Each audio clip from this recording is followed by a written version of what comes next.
주와 함께 예배할 날을 바라보면서 혼자 기도하는 시간을 갖기를 원합니다. 여러분들도 같이 함께 기도해 주셨으면 좋겠습니다. 교회는 롤모델로 초대교회를 이야기합니다. 그 근거가 되는 말씀은 사도행전 2장 47절 하나님을 찬미하며 또 온 백성에게 칭송을 받으니 주께서 구원받는 사람을 날마다 더하게 하시니라. 아멘. 온 나라의 백성들에게 교회가 칭송을 받고 복음이 왕성하게 전파되어 구원받는 사람이 날마다 더해지니 정말 교회들이 원하는 대부흥을 이루는 교회의 모델이었습니다. 요즘 우리 한국교회가 처한 상황과는 정반대의 모습입니다. 그러나 사도행전의 시대의 초대교회 사회적 환경은 어떠했을까요? 불과 얼마 전에 유대인들은 예수님을 십자가에 못 박아 죽였습니다. 예수를 믿으면 감옥에 잡아 가두고 그들의 공동체에서 배척하고 심지어 사도행전 7장에서 스데반 집사는 돌로 쳐 죽이는 순교를 당하는 시기였습니다. 사도행전 2장의 모습에는 마치 온 유대가 기독교 국가가 된 것처럼 보여지지만 실상은 그 못지않은 핍박과 환난을 당하고 있다는 사실을 우리는 보게 됩니다. 2020년대 코로나19 시대를 한국교회와 성도들이 어떻게 살아가고 이겨나가야 할지를 하나님의 말씀을 통해 듣기를 원합니다. 초대교회를 보더라도 교회를 향한 칭송과 더불어 핍박이 있었다는 것을 기억하면서 절대로 낙심하지도 말고 분노하지도 않아야 한다는 것입니다. 사회 문화적 환경이 어떻게 변하든지 성도들은 성도의 삶을 살아가야 하는 것입니다. 요한복음 15장 5절 나는 포도나무요 너희는 가지라.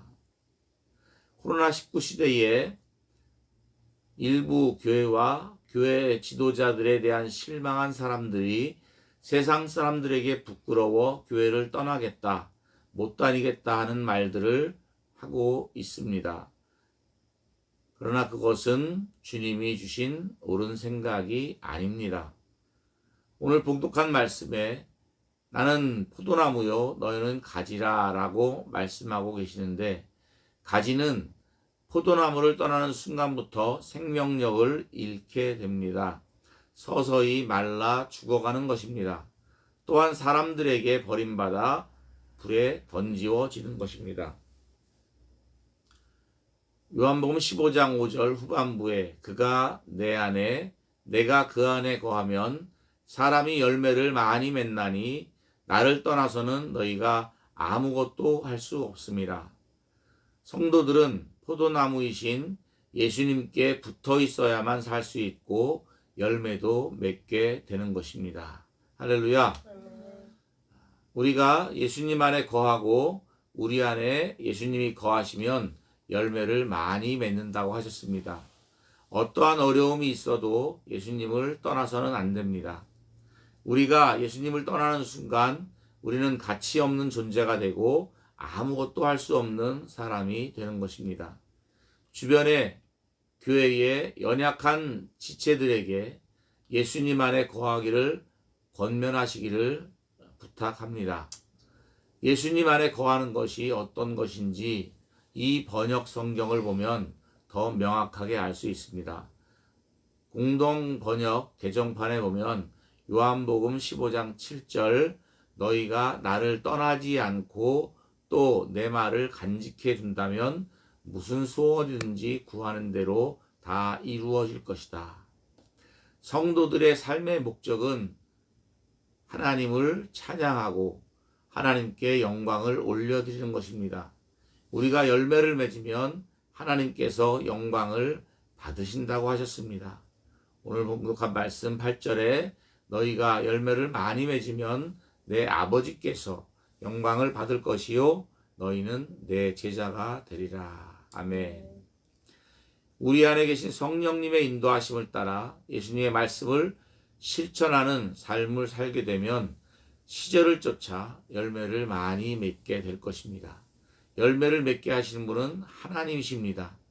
가지가 노력한다고 열매를 맺어지게 하는 것이 아니라 포도나무에 붙어있는 가지는 저절로 열매가 맺는다는 것입니다.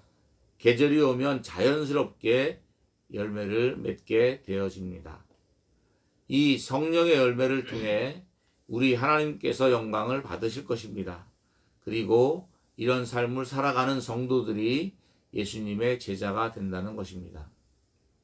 세상 사람들이 우리를 조롱하여도 우리를 멸시하여도 우리는 하나님께 예배하고 기도하고 우리에게 주신 하나님의 말씀을 따라 살게 되면 결국은 하나님께서 열매를 맺게 하시고 열매를 통해 영광을 받으실 것입니다. 이것이 하나님의 뜻입니다. 우리는 시대적 환경이 변했음을 알아야 합니다. 코로나19라는 질병을 통해 세상이 달라졌습니다. 예전에 할 수 있던 것, 즐기던 것들이 할 수 없게 되었습니다. 세상 사람들도 하고 싶은 것들을 하지 못하는 것이 많아졌습니다. 스포츠, 공연 집회, 심지어 결혼식이나 장례식 등도 모이는 인원에 제한을 받거나 직접 관람할 수 없습니다. 왜냐하면 생존에 관한 문제이기 때문입니다. 우리 크리스찬들도 예전에 할 수 있던 것들도 포기해야 하고 하고 싶은 것들도 내려놓아야 할 것이 많습니다. 교회도 달라져야 되고 성도들의 신앙생활도 달라져야 합니다. 사회가 급변하고 있습니다. 예수님 안에 거하는 방법, 즉 포도나무에 붙어있는 방법도 이전과 달라져야 합니다. 한 공간에 모여 함께 예배하고 집회하고 하는 방법만 고집할 수 없습니다. 선교하는 방법도 많이 달라지고 있습니다. 현지에 나가서 직접 나가기 어렵기 때문에 선교도 방법이 다양해지고 달라지고 있는 것입니다. 모임이 가능할 때는 모여야 하지만 그렇지 못한 때에는 또 다른 방법을 찾아야 합니다.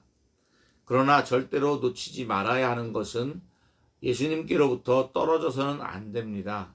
그리고 우리 안에 주신 말씀, 그 가르치심을 따라 살게 된다면 결국에는 다시 이스라엘을 회복시켜 주신 것처럼 우리도 회복시켜 주실 것을 믿습니다. 포도나무에 붙어 있는 가지는 분명히 열매를 맺어 하나님께 영광을 올려드리게 될 것입니다. 그날은 반드시 오게 될 줄 믿습니다.